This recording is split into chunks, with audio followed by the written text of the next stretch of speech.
We welcome Jennifer Horn, who served as New Hampshire Republican Party chair. Jennifer, good morning to you. Thanks so much. Do you think Nikki Good has morning. an edge on President Trump despite his lead? An edge? No, I don't think so at all. Suffolk University is doing these daily polls, these daily tracking polls. And yesterday, we'd seen a little bit of a shift from Wednesday, but only 2 points. She's still down by 14 points. And it's not that that's not over. It's not that it's impossible to overcome that, but that's a long way to go in just these last few days.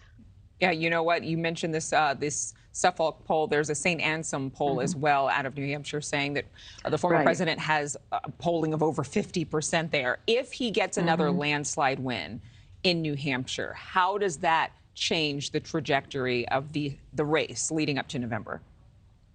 Well, I think that I expect that the outcome in New Hampshire is probably going to be pretty comparable to Iowa. I think that Nikki Haley will be closer to him here in New Hampshire than she was in Iowa, where it's a much more moderate state. New Hampshire voters are, generally looking for something a little different than Iowa voters are. However, I think that if Trump ends up with this double-digit win, that it puts Nikki Haley in a very, very difficult position. Her argument up until now has been that she's the one who can win. And so far, if she leaves New Hampshire, in second place, she's not showing anybody that she can win. She's going to be heading into South Carolina, where she's in a similarly difficult position already, and that's her own home state. In Nevada, because of the way that she has signed up, she won't even qualify to win any delegates. So I think that she's kind of in this very difficult position. I don't see a trajectory for her that brings her to the nomination, especially when you look ahead. In Super Tuesday, for example, the rules on Super Tuesday have changed in a way that are going to very much benefit Donald Trump rather than Nikki Haley. So she needs a powerhouse result in New Hampshire in order to push her where she wants to go.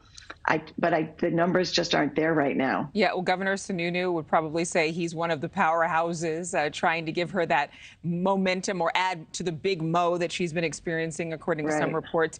I want to get your thoughts on this new Political article. It says that it's titled "New Hampshire Isn't as Moderate as You Think," claiming it's a state that is outnumbered by conservatives. True?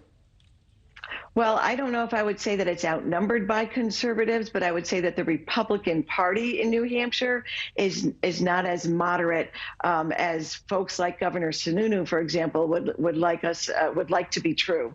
The GOP in New Hampshire has become more conservative over the last several cycles. I was chairman there when Trump was originally elected in 2016.